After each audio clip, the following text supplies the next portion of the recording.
So before the break, we were just finishing up on I Dream of Jeannie. Can you talk a little bit about the I Dream of Jeannie 15 Years Later special that you wrote? What's your memory of that? My memory of that is that I actually got to be on the set with the show and worked very well with the director. I'm sorry, whose name I don't remember, but it was a good experience, and also became close to the lead actress and Larry. It was all very nice. And it was a throwback to all my old fairy tales that I loved when I was a child, to be able to work on I Dream of Jeannie. William Asher was the director. Yes, he was. Bill Asher, Bill Asher. nice guy. We met he just him died. again in Palm Springs. It was good. So let's just briefly talk about your memories of a couple of shows. What's your memory of The Flying Nun? That was a very interesting thing to have happened. Flying Nun took the character, the Flying Nun, again, the fairy tale aspect of it. But they had certain rules. It first happened because we had an idea for a show. And obviously, you like to go away, and if the show was about nuns, what was the farthest away from nuns we could go? And we came up with Jewish, so that we had a little girl who came to the island, and she was on her, and decided fell in love with Sister Bertrille, and she wanted to become a nun. And she was a little Jewish girl. It was a great story idea, except for one thing. They wouldn't let us say she was Jewish. They wouldn't let you use the word Jewish. The network. You could say that her brother was being bar mitzvahed. You could do that. That was okay. Right. And her name was, I forget her first name, but her last name was Shapiro. Yeah. And we called the show The Reconversion of Sister Shapiro. But we had to skirt around the fact that she was Jewish. Wow. Network came down with that. You could not say, but you couldn't say Jewish. You could say Hebrew. You could say, you could do anything like that. Her brother being bar mitzvahed, but you couldn't say the word Jewish. When they gave you a rule like that, did they ever explain it? No, but you knew what the rule was. Because the people in Indiana and Iowa wouldn't understand it and wouldn't care for it and think it was in the trade, uncalled for. In the trade, they were known as the flyovers. Those parts of this town were the flyovers. Talk a little bit about your memory of the Brian Keith show. We were on the Brian Keith show, and that took place in Hawaii, which was lovely for us because we got to go over to the islands and be part of it.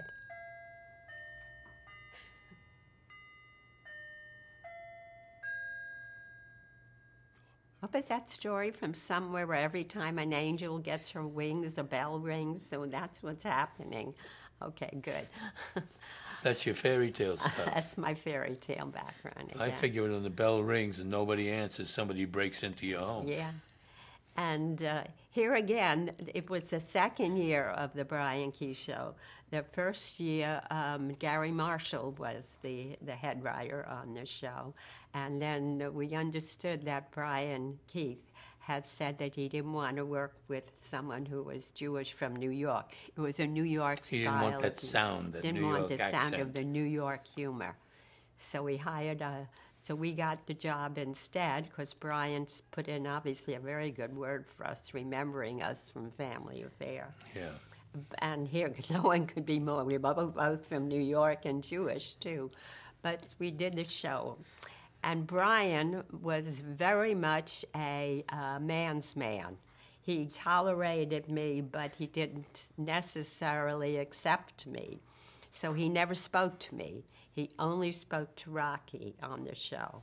Yeah. I remember once being on this set, and the director had just cut, and Brian was coming off the set, and I was standing by myself, and he came heading directly for me. I can remember to this day my think, oh, good, he's going to talk to me. And he did. He came up to me and said, "Where's Rocky?" So that was my experience. It was a very interesting show because Brian was married to a woman Polynesian. who was She was Polynesian. she was Polynesian, but she was part Portuguese, part Chinese, part Japanese, part who knows? She was part everything.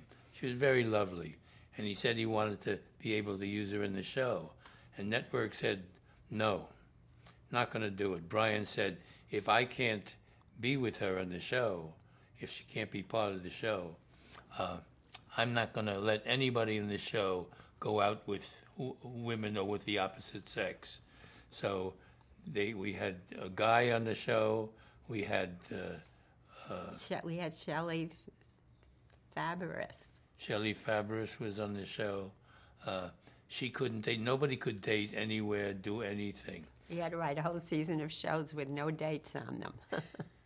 There was a little kid on this show who liked to pull cables, and that was he was part of the, he was He was a little Hawaiian. yeah, but he didn't go out with any girls either. No. What's your memory of working on F Troop? You talked a little bit about it, but Well, F Troop was a charming show. F2 was fun. We had an assignment on another show with Warner Brothers. It had to do with a youngster who went to college but was not really enrolled in college. He was what they call he audited classes, and it was we didn't care for the show. I put it that way. And for the first time, we turned down an assignment, but we did ask if we could transfer it instead to F Troop, because we had seen the first season of F Troop, and we liked it very much, and we liked the brand of comedy on it. And they gave us an assignment on F Troop, and that show we did was so good. They thought it was so good that we. Eventually, they wanted to make a movie out of it. They did. The show asked us if we took that show and made a movie out of it. They wanted it because Harvey Korman was in it, and it was a wonderful little show. It was a show about the balloonist, about a balloonist coming to the Fort Courage. Fort Courage, and he was going to bomb from above. Yeah, they thought it was going to. Yeah. you mentioned to me earlier why you thought Warner Brothers canceled F Troop. Warner Brothers, we were told, didn't believe that television was going to last, and therefore the show was up in high ratings at the time, but they didn't believe that the show would, not that show, but television wasn't going to last. So they went in and canceled the show. What's your memory of working on My Three Sons? Well,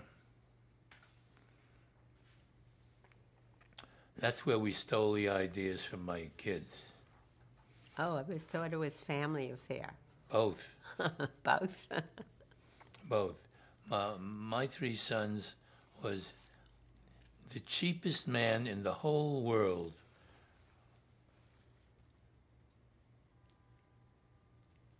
Fred MacMurray? Was Fred MacMurray.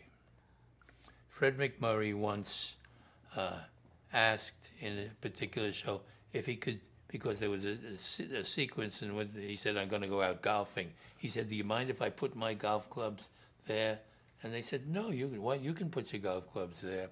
So when the shoot was over, a couple of days went by, and he got up to John Stevens and said, where's the money for what? For the prop that you used, which was my golf clubs. That was Fred MacMurray. But here again, just as in Family Affair with Brian Keith and My Three Sons with Fred MacMurray, and another show called To Rome with Love, where Henry Fonda was the lead actor. John Stevens had devised this where the lead actor, in all cases a leading man from film, could work only 13 weeks. his shots first. After that, they did all the reverse shots with someone else when they were just doing over-the-shoulder shots. And it worked very well for those actors because they... Again, worked well for Feddersen, but it was ideal. I don't know of any other show that was ever done like that, but at that time it at was the time very good. they were looking, how can you do a show? You have a major league star there and be able to do it in 13 weeks, and then he can go out and make motion pictures or do whatever he wanted to. There was also a cop show. Which one was the cop show? Remember, we did that story. Yeah, we did that. Oh, that wonderful story. Mr. Smith. I think it was called the Smith Family. Yes, I think it was called the Smith Family. You're right. And you remember the actor in it? They also did that for him, too. We did a great story for that in which the policeman changed duty with another policeman because he wanted to go to his daughter's play in school or something. And the other policeman who changed with him got killed in the line of action that night. And he always felt the guilt of that. Remember? Still a good story. It was a good story. It's a really good story. We never used it. We did the show, but it was a story that still could be told. Yeah. So let's talk about All in the Family. Good. So you wrote some of the more memorable scripts from the show. So Yes, we wrote a script that really elevated us in the eyes of the business because it was a show that they thought couldn't be done in comedy. That was a show where Edith thought she had cancer of the breast. And we almost didn't get to do that show. Yeah. Because the year before we had season we had written a couple of shows already, which one was Gloria the Victim, and then there was the other show about buying the house. The Blockbuster. Yes, the Blockbuster. And we proposed at the end of the year that we'd like to do a cancer story where Edith thought she had cancer. And they said, no, we can't do that because we're going to do a show possibly where... They did with the hospital. Yeah, about a kind hospital. of a situation. Has a heart attack, so we can't do it. So we said, okay, we won't do it this year. We'll came back the following year, and they said they gave us... What kind of shows are you doing? Oh, you're doing this, they doing that one. They said a couple of assignments, and then they said... we're doing a show, there's a cancer show. We said, yes, you're doing a cancer show because we proposed it last year. And they looked at each other around the room, suddenly surprised. And we finally did the show. And it was, it elevated us in the eyes of the business like we cannot believe still. But there was a more personal aftermath to that. I had a friend whom I hadn't seen in many years. She was 2 years younger than I, and our families were friends, and we'd lost touch all through these years. But she wrote me, and she was coming to L.A., and she would love to have lunch with me. So we had a lunch together. It was nice to see her again.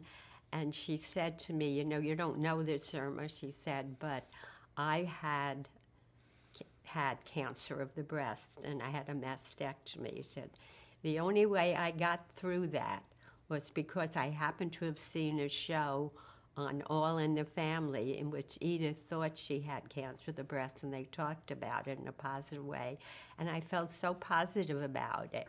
She did not know that we had written the show. She honestly no idea. did. She was just catching up with me. And I realized then how the shows we write, here on our typewriter or in the office and talk about, they go out there and people react to them and hear them. Some negatively, some positively. It's very interesting. And you say you are touching people through the medium without knowing that you're touching them. Yeah. It happened in other things, too, that we've done. It was in the Brian Keith show when we did the wedding ceremony. We did a wedding ceremony, and some people talked, and we got letters on several occasions. Yeah, we wrote, that story was they were going to write their own vows, and we wrote the vows, of course. And they wanted us to give them the vows that they could say At in their their own own weddings. ceremonies. Yeah. And you got to say to yourself, wow, you're touching many more people than you think you are. It isn't just a matter of taking a look at it and watching something happen. Yeah. It's a matter of something happening as a result of it. So you never know how many people you've touched. People besides Ginger Rogers' mother, of course. You touched her. As a woman writing these kind of scripts, did you finally feel like it was being seen as a positive thing that you were a woman? Well, I felt that was the case, and I felt that he and I were a good blend in that sense, not just being good cop and bad cop, but I could soften things and he could make them heavy if necessary. But basically, above all and always, we both thought the same things were funny. And that was a big help, because there were times where I would fight for a piece of material, Yeah. and she would fight the same material. And we would battle over it, because it doesn't happen just like that. Although we have known people who just flip a chord and say, well, you take it this time, I'll take it the next. And we know those people. But we never did that. We always fought and always got a third... Came up with a third Came way up with of a doing third it. piece of material. That was joke. even better It was than better one. than the other two. Yeah. But it took some battling sometimes. Yeah. You cried a lot, didn't you? Yes, I did cry a lot. You mentioned Gloria the victim. Can you talk briefly about the premise of that episode and how that episode ends? The premise of that show, and Rocky will tell you, that we wanted to go even stronger than just being quote unquote molested. We wanted to go further, but the network wouldn't have it. Network wouldn't have it. And even but it was an interesting show to do because in it both Archie and Mike completely changed their usual behaviors. Mike, who was, wanted to go to the cops, which was unusual, and Archie wanted to keep it quiet. Because it was or vice offensive versa, to his forgive family. me. Yeah, And but they changed their behaviors. what happened during that shooting is that Sally Struthers talked to Army Archer, and she said, I wanted to be penetrated. That's what I wanted to be penetrated on that show, and they wouldn't let me be penetrated. And how did that episode end? What was the outcome of the storyline? I can't really recall that. I know there was a detective or an investigator who came in and convinced Archie that he had to keep quiet about the whole thing for a good reason that Archie went along with. Ed O'Neill did the part. Yeah? O'Neill did the did he? part, yeah. Did you personally want Gloria to have reported the crime? Like, as a woman, how did you feel about it? We wanted the crime reported. We didn't want it hushed up. Yeah, we wanted it to be reported, and also because whoever might have done it could have done it to other women. We were very, very open-minded, not closed. We wouldn't be closed-minded about it. No. We wanted to be fight for the truth. Yeah. And they wouldn't let you be. They wouldn't let you be truthful. What was the state of television at that time? Because this was considered a show that would take chances. Censorship. 2 hells and 1 dam. But all in the family their shows were always very relevant, and then good for Norman for that he would do that. And so we were just coming off F Troop, where the shows were anything but relevant. They were pure fun, and here we were And a joy to write in a different way. We were doing the very relevant, serious shows about real problems. Real problems. Certainly Edith with cancer of the breast is a very poignant problem, but it was a breakthrough show because people didn't think it could be done in a comedy show. Yeah. And it was done in a comedy show, but there was no comedy about. We did a lot of research, cancer research about that, so that it was a very, it was a, that was interesting, being able to do the research for them.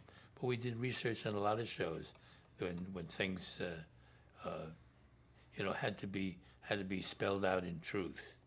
Did you make a conscious decision at that point to try and stick to shows that would cover those kind of topics moving forward, rather than go back to the F-Troop? We always did. We always were very conscious of the shows, like All in the Family, and we understood that, and we could transfer. There were some comedy writers who did comedy shows, and that's all they did. They did joke shows.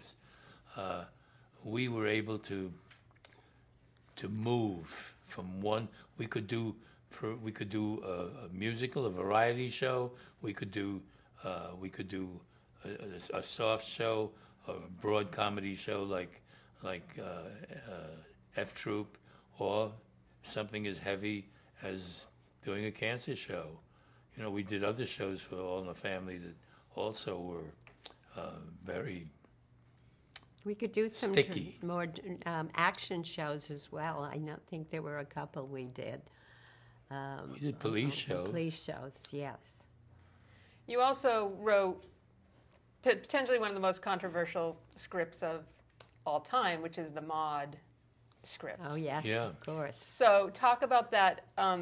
You have story by credit on that script. Did you pitch the story, or was the story brought to you? We pitched. We always pitched. And why did you think that was the climate was ready for that storyline? We believed that we never thought of a climate We thought for a story. We were just thinking, not consciously, but the way we were, thinking ahead of our time in a way. Breakthrough, if you will. And that's what we did. And we always did. We always tried to do shows that are stories that nobody else would have been able to write. Yeah. We didn't think. I mean, we may have elevated ourselves mentally to say, well, we'll be able to challenge the network, and we always did challenge the network. Network was, again, two dams in one hell. So who wrote the script for that show? There were two shows, and we changed credits with that there's another woman writer. With Susan Harris? Yes, Susan Harris, who wrote many shows and some. I won't say. You can say anything you want. I won't do that. You don't have to be charming. But I'm a member of the Writers Guild, and I dealt a lot with writers' credits, and there were always a lot of controversy. And Susan was very upset once that the Writers Guild said that someone else, not she, should get a credit on a show she had done. And they're the ones who determined credits because the writer had protested. And she decreed after that she would never again give a show to a writer. She would write them all herself. And that's what she did on the show she produced. But that show we divided with her, remember, because it was our idea, too, to be at the beginning. Yeah. So did you actually write the script with her, or just... No, with her. We didn't Just write the story. with her. No. Never. Okay. No, we wrote together. We didn't write with a third party. Never. Never. What did you think of the reaction to that episode those episodes when they aired? I don't know. Of course, Norman went along with it, and he was a groundbreaker as always, and something very relevant. And the show gave us a lot of acclaim. Of course, we won a Population Institute Award from that, But and went on to do few awards that I was ever. Went on to do something else. See, we never stopped really to ruminate and say, should we, shouldn't we, did we, didn't we, whatever. We just went on, which is Rocky's philosophy. It's one word called next. I do. I use the term, the word, as next, because next is there to be had. And we have a friend, close friend, who's the chief psychologist for the police, fire, and FBI in Long Island, New York. And I gave him my philosophy, and he has now picked up on it, because he said, you're right, everything is next. As long as we're here, there is a next. You're not going back to something, there is a next. And that's what you got to do. You got to think about the next, in people, in action, just in life. It's good words to live by. We're giving it to you. You can use it now. I know. I will, believe me. It's ruminating already. We're obviously skipping over a lot of credits because we don't have a lot of time. But talk a little bit about working with Shelley Berman on Keep Off My Grass. Well, we can do that because we have 80 pages of vitriol. Shelley was a friend at the time, and we brought him in to direct a picture. Because he had directed a sketch for the Writers Guild and had done a good job. In which he sat by my side, and and I would whisper things in his ear. And George Scott said, he's one of the great directors that I've ever worked with.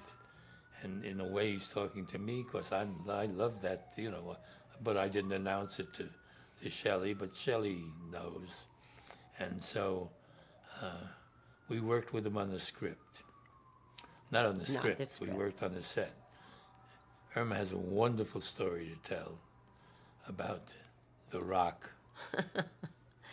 Well, it was obviously Shelley's first show, and we were out in New Orleans and out in the locales of New Orleans, and we were doing some kind of scene, and he had a chair that he always sat in. It was Shelley, and he had an assistant whose main job was not to let anyone else sit in that chair. It was the director's chair, and no one could sit in that chair.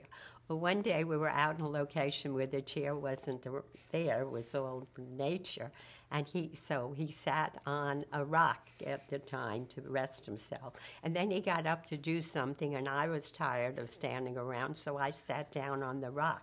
And he came over and looked at me, and I said, "Oh, I'm sorry, Shelley, am I sitting on the director's rock?"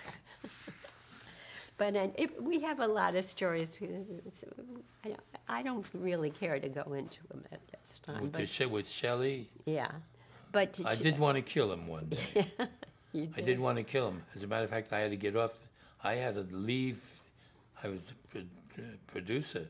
I had to leave the set, and I went from New Orleans to Miami and stayed with my mother for 3 days there. And then while I calmed down, and then got back into the to the set.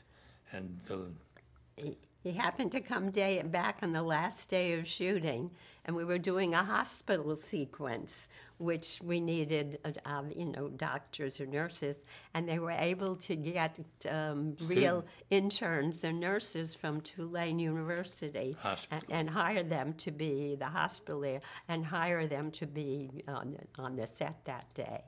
And Shelley was directing, and he didn't like the way something was going, and what was it? He said, "Don't you know anything about doctoring? But you can't do this. And what's the matter with you? Don't you know anything?" Haven't you watched it on television? He didn't realize he was directing real doctors and real nurses, at which point I got so upset that I turned around to Rock. I said, "Rocky, why don't you kill him?" No, you said it where you said, "Why don't you kill that son of a bitch?" I said that? Yes, you did. Don't put that in. I said, too late because I had my 3 days. They stopped me from going after him on the set. But we've become very close friends since then, and of Sarah, his wife, as well. Let's move on to Good Times. What was your role on that show? Well, we were obviously white producers on a black show. And we came on right after John Amos had walked off of the show. It was dumped. Yes, he was, so we didn't, we came on and that had already... They brought me on thinking he was still there because I was a guy who could fight him. They really thought it that way. But he wasn't on the show there. So well, he had just left the show at that time. Yeah. But there was that lap over. That was it was one thing was going to overlap, and John Amos had tried out for 14 football teams in the National Football League and was dumped on attitude from all of them. He had an attitude. And as a matter of fact, it proved out later when after he had been dumped and he said he'd be a good boy again, and Norman Lear had him, signed him for a new contract, and he said he's going to be a good guy, and within 11 seconds, he was back to where he was, and Norman dumped it immediately. But Norman had a lot of clout in those days. Yeah. So, now he's trying to sell shows like everybody else. So we had good experiences on the show. Yeah. Though Florida Freebus left it after... Not Florida Freebus. No, Esther Roll. Ethel, yeah, she left it after the first year. So the second year we didn't have any parents on the show at all. But it was a good experience. We had a lot of soul food to eat at the tables. Esther Roll did come up to you one day. She said she didn't realize you were so short and so white. Yes, I know. But we did hire black writers to be on the show too. That's what I was going to ask. Diversity. So you were it was promoting kind diversity. of, yes. We realized that there had to be. We some did have diversity. one. And we didn't know the experience of the people, and then we had until we experienced it ourselves with a show we did in which what was her character, Janae's character? Yeah. Yeah, got very upset because her boyfriend started making out with the young girl on the show. He hit on her, and she got so upset with him that she smacked his face. And Janae came to us and said, I can't do that. A black woman would never, ever hit a black man. Never. And you can't do that. That was an absolute. That was an absolute. She said she couldn't do it. And we said, well, it's part of the show right now. And since we do two shows, we do, the dress rehearsal 4 o'clock and show. The on-air show, which you can use segments from both. We said, why don't you do it, at least the dress rehearsal, if you get a bad reaction to it, because we had mostly black audiences. If you get a bad reaction, we promise in the second on-air show we'll change it. So she agreed to do it. And when she smacked that guy, she got such a rousing ovation because the story, called for it. It demanded it. And so we were able to And as a matter of fact, show. it shocked the actresses because they didn't believe it could have happened. And they said so. They froze on stage. Yeah. You couldn't believe it from the reaction. So we kept it in. Right. Another show we did where the young boy on the show supposedly found a wallet full of cash. We had him returning it. We were told, no, in a poverty-stricken family like that, they would never return it. But we wrote it. There was that a lot way of anyway. there were a lot of you had to find out what the thinking was in the black community. It was we had one trouble with one guy on the show. It was a black actor, a black writer, or thought he was a black writer. Norman hired people who said this was a black writer, would-be writer, married to a white Jewish girl, and he spoke. I guess he spoke like he had been at least to a junior college, and he wasn't a dummy. One day we came back. We gave him an assignment, and we told him what we wanted to do, how we wanted to do it. We were trying to help him. and he blew it.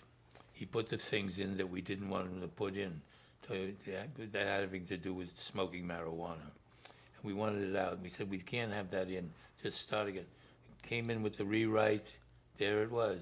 We said, we can't do that. You got to change it.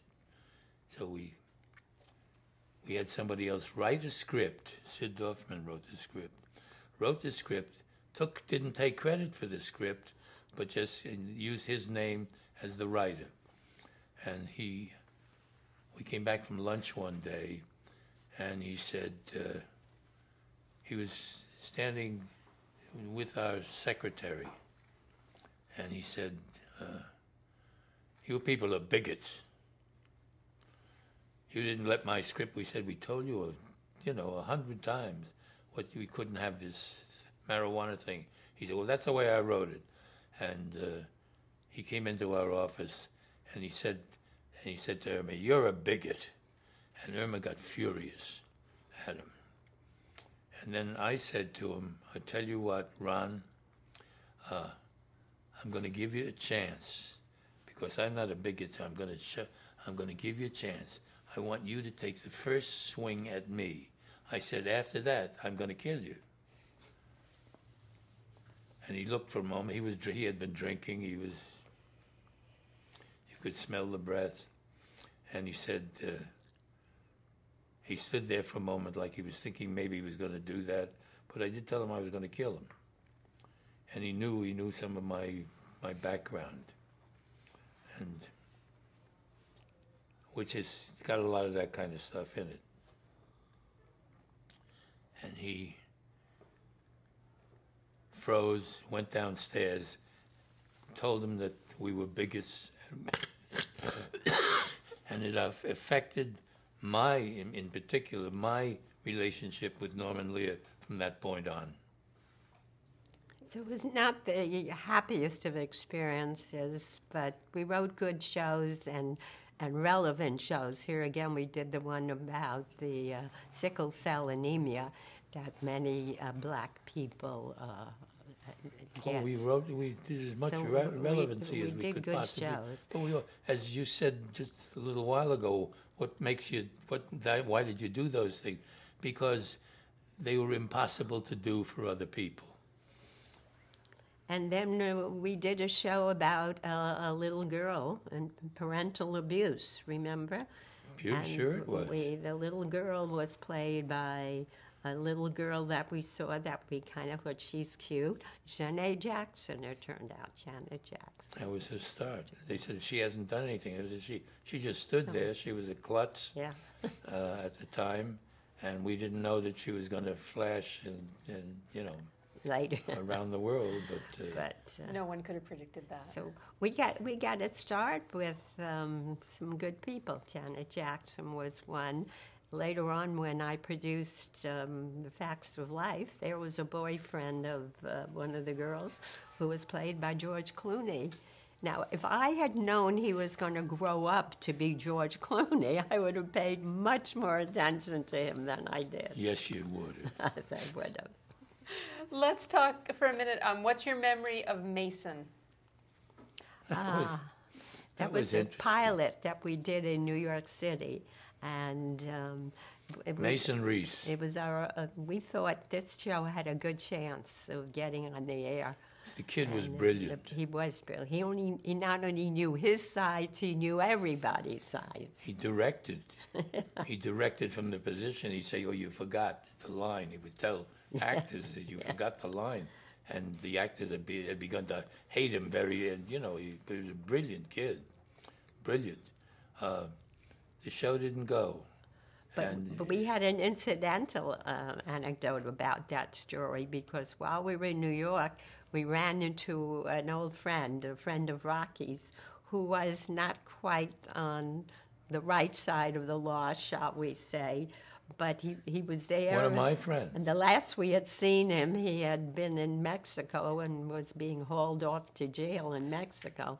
But here he was. We met him in the street. He was all dressed up. He said, "What are you guys doing here?" We told him we were shooting a pilot. He said, "Really?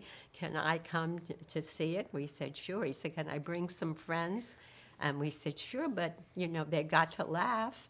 And he said, remember what he told them? He said, if you want him to laugh, I'll get him to laugh.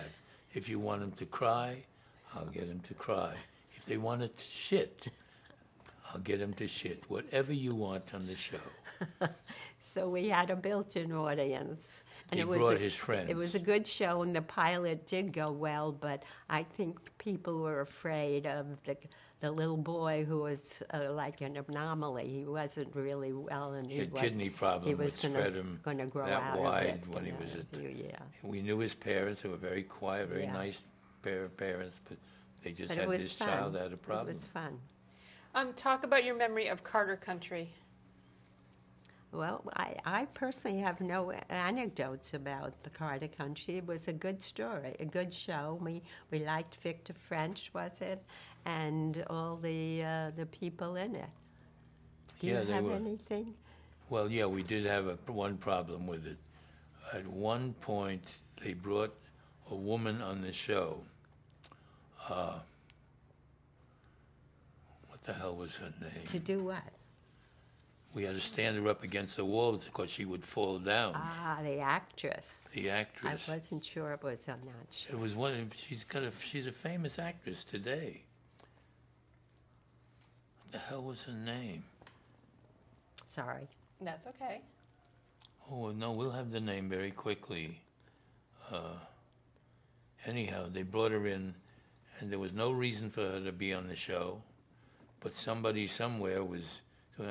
So I asked the question, very very bluntly, about which one of the major league producers was having relationship with her. I use different language, but not me. No, not me. I don't know anything about it. Somebody's doing something. And she came in, she was so stoned, not whiskey stoned, that we had to stand her up against the wall, flat against the wall, to keep her from falling down. I have no memory They of that. put her on the show. You remember it? No. You wouldn't remember it? Why? You don't want women to do those kind of things? No, I just have no recollection of that show and that incident being hand in hand. We did have that show and that Anyway. incident. Talk about your experience on Too Close for Comfort. Too Close for Comfort. That was the show we did with, we were both still working out together on that show. Nancy Dussault. And first year, Arnie Sultan. Was it Arnie Arnie who Sultan. produced it? Right, and then we worked with him on it. And it was good. We liked the people on it. And Ted Knight. Ted Knight. We were given the award of the new show of the year. People's Award. People's Award. Choice for Award. The People's Oh, that Choice. was That funny. was it. It was People's Choice Award. Yeah. The People's Choice Award, and the reason we were given People's Choice Award was because they were giving it. They wanted to give it to somebody else, and they said, "Well, they're not going to be in town." Then they had a second group of people they give it to, and they were not going to be in town. Our people were in town. Here too, we ran a foul. Her name was Lydia Cornell. Lydia Cornell, and when Deborah, she I heard she think was going to do Deborah it, somebody. and they were going to photograph her, she wanted to be bigger busted, so I can remember them putting socks in here and socks in here, trying to from the same pair of socks, so But I can remember her trying and then hiding behind people, in case people might see something that didn't look like a boob. We wrote a script where the girls got tired of living under the parental auspices, so to speak. So they moved. They got a place of their own in Oakland.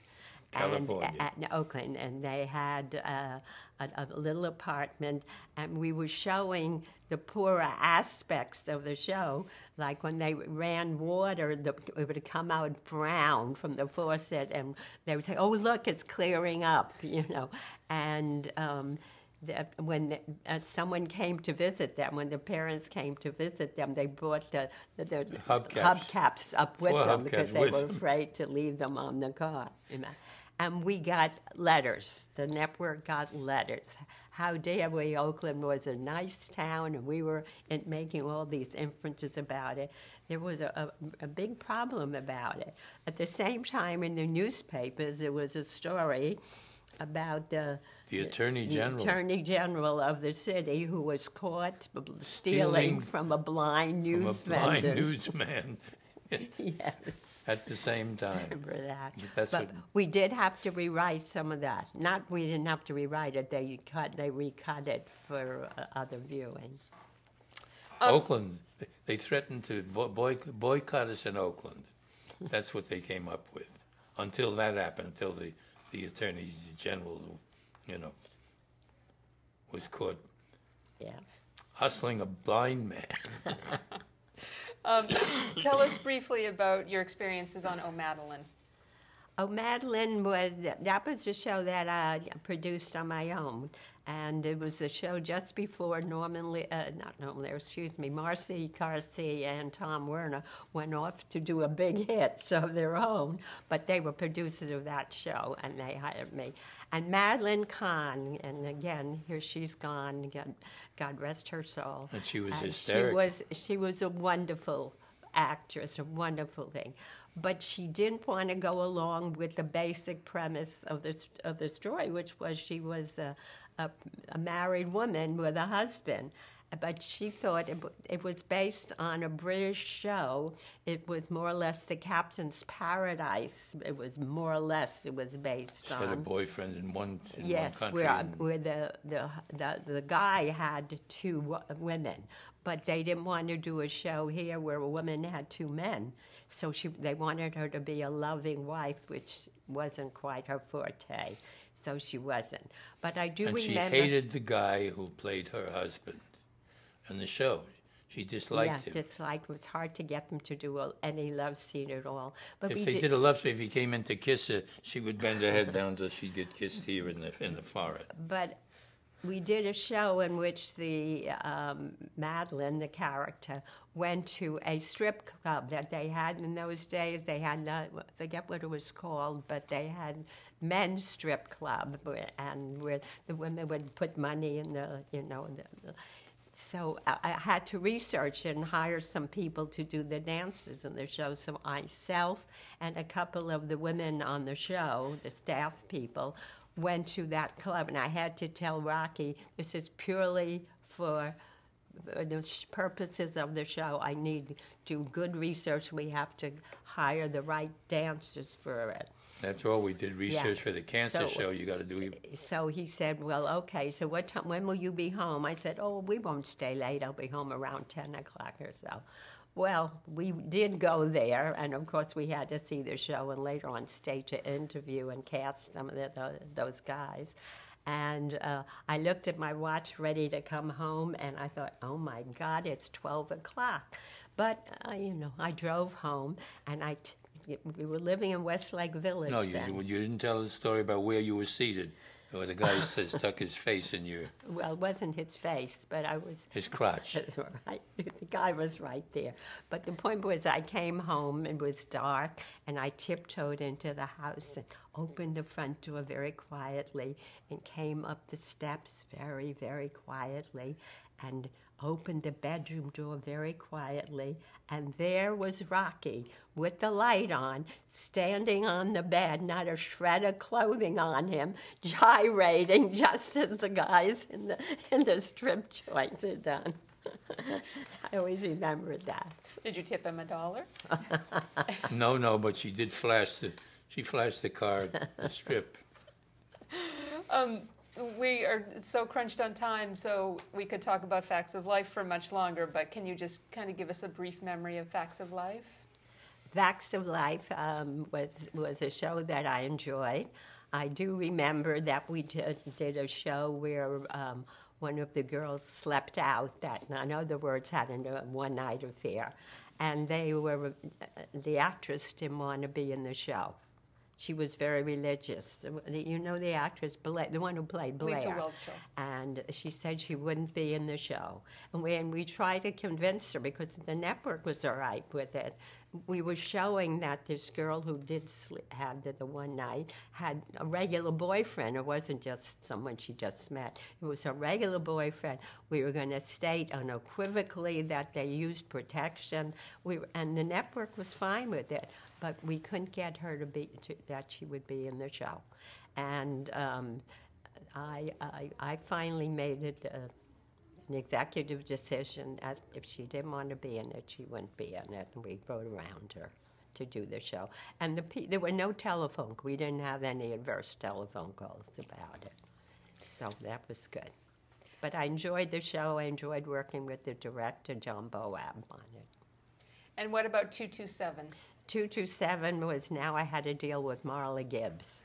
And Marla always... Marla Gibbs used to sell tickets for United Airlines or something. That was her job before. I don't know, but she was very aware of the blackness of the show and the whiteness of the executive producer. So we had a few little battles where she said, "You're white, you wouldn't understand." But we had a writing staff that had a black people on it, and we got by all right. We did all right. I was always mindful of the dean at Syracuse, who had said that I would never become a writer. And in later years, I received an award for women in communications, and I told that story about, he said I would never become a writer, but I was inspired to become a writer. And I concluded by saying I thanked them for giving me the award and thanked the local chapter for putting me up for the award. And I couldn't find a finish to this. So I was reading the speech to Rocky, and I said, "Well, I can't find an end of it." He said, "Here's what you should say." And I said, "I can't say that." And he said, "Yes, you can." Bad cop telling me, "Yes, you can say it." So I thought about it on the plane going to Detroit, where I was going to get the award, and I couldn't come up with anything better, so I said it. And what I said was, "Thank you, Women in Communications, for this award." And I had already, told a story about Dean Spencer. And thank you for the local chapter for putting me up. And Dean Spencer, wherever you are, thanks for pissing me off. And that was a line, and it got a big, big applause. And subsequently, still in later years, when I went back to Syracuse for a visit, which Rocky and I often did together because we would teach there, I was talking to a group of women in the lounge of the Newhouse School. And I told this story, and Dean Spencer, wherever you are. And one of the women said, "Don't you know where Dean Spencer is? He's in this room." I said, "What?" It turned out his ashes were in that room, his and his wife. It's in the lounge of the Newhouse building. So I did get to tell him. But I insisted. Yeah. It's a great story. And you did ask, I think, about what advice we would give to new writers. That's exactly my next question. The best I have always done, I perhaps stole from another writer who I wish I could remember his name so I could give him full credit, but he wrote a show called The Silver Streak or The Silver Something. And what he did was he told a story of a traveler in the far west in the late 1800s who traveled around and was very, very taken by the American Indians that he met and their customs. And what mostly struck him as really strange was the fact that every time the Indians did a rain dance, it rained. So this traveler went up to the chief of the Indians and says, "Chief, tell me, how is it that when your braves do a rain dance, it always rains?" And the chief said, "That is because we never stop dancing until it rains."